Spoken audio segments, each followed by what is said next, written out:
Darion had a little bit of discomfort following the Georgia game. We had him out, brought him back, continuing to increase his basketball workload. But since we anticipate him having a long, successful basketball career well after he's done playing in college, we didn't want to jeopardize any of his long-term health. So, we're trying to make decisions that benefit him both in the short term and long term, and we don't try to use anybody just to win games. So he's going to be out tomorrow, and he'll be game to game moving forward until he's able to go through a full practice and not experience any type of significant discomfort. So that everybody else will be available. It's been available. That's where we're at on the injury front. It's been good to have the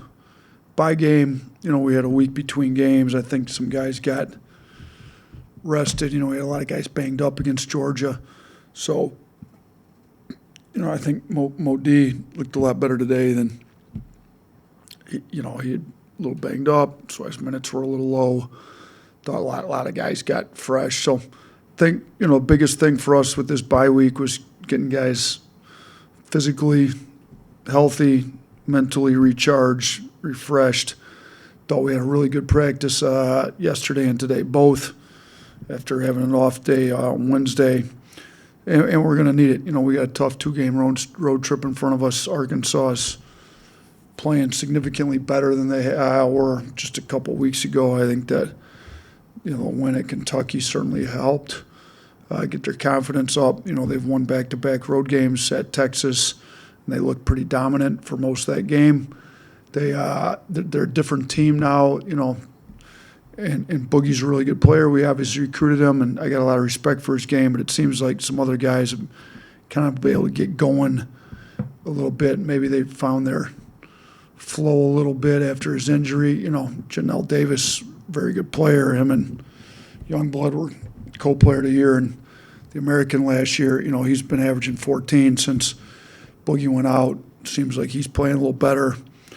They're a good team, and they've won 3 of the last 4. I think we got to look at them as what they've looked like in their last 4 games, because this is who they currently have. This is what their rotation is. This is how hard they're currently playing, and this is how the ball's moving now. So to look at anything previous to that, I think it'd be foolish. When you watch them in their last 4 games, they're one of the better teams we're going to face. Their talent level is really high. And our guys got to understand it's not easy to win on the road against anybody, and this team's playing as well as anybody right now. So we've got a tough game in front of us. Then we've got a quick turnaround late game Saturday night. Then we play Tuesday at Texas, so we got a tough 2-game road trip to kind of start off this back 9. The last 9 games, according to BPI, is the toughest remaining schedule in the country. So, it was key for us, I thought, this week to get healthy for it and then to try to just shore up a few things. So, obviously, our turnover's been an issue. We've been trying to work on that. I think we've been better with it in practice. Hopefully, we can be better with it starting in the Arkansas game. And then our defense has to continue to get better as well. So, looking forward to seeing what our guys look like, though, after a week off. Yeah, you mentioned it already, but just how good was this week from a rest perspective for your guys? And also, how has LeBaron kind of progressed with that ankle? Is he getting close to 100%? Yeah, I thought he looked really good. We obviously went a lot harder yesterday in practice than we did today. I thought he looked great. I think, Diabate, LeBaron getting healthier, and then just at this point of the year and approaching the middle of February, there's nobody that's going to be totally, everybody's going to have a little bit of something here or there, and I think it was just good. I mean, we went very light Monday, off Wednesday, so we were off Sunday, light Monday, off Wednesday. There's really only one kind of significantly hard day in that four-day stretch there going into Thursday. We went pretty hard on Thursday, but that's 2 days out before a game. So I think LeBaron will look like he's got a lot more pop. Like I said, Diabate looks like he's got a lot more pop. And Darion, it's just, we're going to hold him out until he doesn't have the discomfort he had in his leg. You talked about the momentum that Arkansas has kind of gained in the last few games. How big will it be for you guys to have a kind of strong start, maybe suck the energy out of that building early?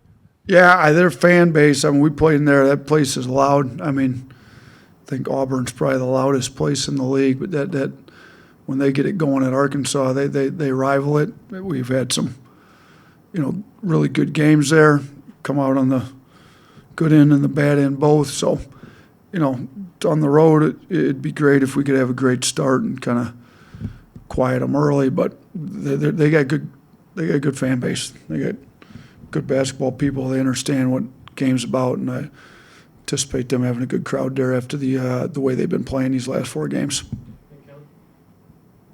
Yeah, in the time that you've had to meet with guys, meet with the team this past week, what has been messaging that you want to make sure they get through? That's more macro, that's not just a turnovers defense kind of thing. Like, what is the overall messaging to them? Yeah, I think our deal is we've got a really tough 9-game stretch, and if you look at the 9 games as a whole, you're going to get yourself in trouble. What you got to do is you got to take them one at a time, and in order to take them one at a time, you got to really be able to focus in on one possession at a time in the game. The only way to really get good at that and to practice that is doing the same thing in practice. So, let's focus in here on practice. Let's take practice one possession at a time.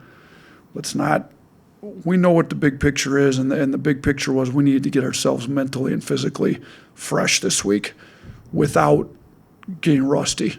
So I think as a training staff, strength and conditioning with Henry, coaching staff, I think we've done a good job of keeping them sharp, keeping our conditioning where it needs to be while getting healthy. So let's get healthy, but let's not look at 9 games. Let's look at Arkansas.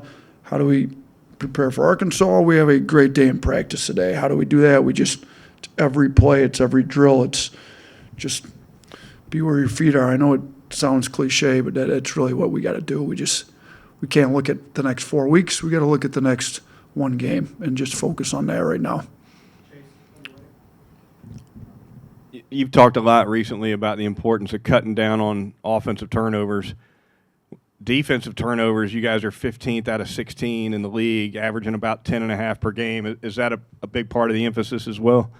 Not really. I mean, if you go back to 2 years ago when we were 3rd in the country in defense, we didn't turn people over a ton.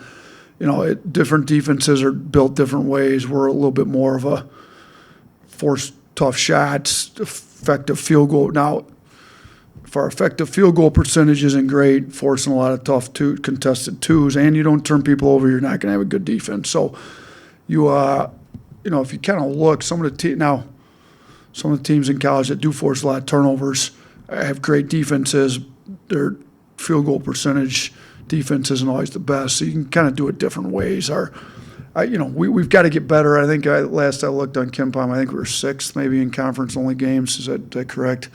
That's got to get better. We were 1st in offense and 6th in defense. Is that accurate? Yeah. So, Auburn's got a better offense than we do over the course of the year. If you just looked at SEC-only games, I think we're 1st and 6th. So our defense has to come up. We know that. 15th is way too low, but that's not an area where we're trying to be 1. We're not trying to take a lot of gambles. We're trying to play extremely sound, physical, without fouling, forcing the shots that we're comfortable giving up on defense, and sometimes that doesn't necessarily lead to a ton of turnovers. If we could force 1 or 2 more a game, though, and go from 15th to middle of the pack and then jump our defense from 6th up to a little closer to the top, I think increase our chances significantly to win the league. So but a little bit of a concern, not a huge concern on the turnover rate on defense. Is there such thing really as a trap game in the SEC, and what really makes a Coach Cal team so dangerous, would you say? Yeah, there's plenty of trap games. I mean, I try to use examples in college all the time. I mean, the ACC, Duke's winning it. Clemson was a game behind at the start of the week. They get Duke at home. I think it's the only time they play each other all year. So all they got to do is beat Duke at home on Saturday, and they're tied with Duke and have the tiebreaker for the rest of the year, as long as they went out. And they're not in that situation anymore because they didn't take care of business against Boston College at home. So, I can't speak for them. I don't know what happened, but that's, to me, an example of maybe they didn't overlook them. I don't know. Maybe Boston College just played great, but I think we've somewhat overlooked teams here in the past, and it's not a mature thing to do. It's not what a team that's got veteran leadership should be doing, and I hope we don't do it. But there's plenty of opportunities for it. I mean, a week from Saturday, we get Auburn at home. If you're focused on Auburn a week from now and not focused on Arkansas, you're going to lose. And if we're fortunate enough to have a decent game at Arkansas, again, if you're focused on Auburn at home a week from now and you're not focused on what you need to do at Texas, it's going to be a loss. So there's plenty of opportunities for trap games in the league, if that's what you want to call them. I like to call them more maturity tests. Like, are we mature enough to handle our business right now and not look ahead? I hope we are. I hope we've learned some lessons already this year. And then the second part of your question, what makes a Coach Cal team so tough to go against? I think he's one of the best motivators. He's one of, if not the best recruiter in the history of college basketball. And he's one of the best motivators in college basketball. You can see how he got his team ready to go going into Rupp. I thought they played the most inspired game of the year. They're tough, they're physical, they play hard on defense. He's always had good defensive teams. He's got talented offensive teams that looks a lot more like they're sharing the ball a lot more now than they were a few weeks ago, and it makes it tougher. So, I've always respected him.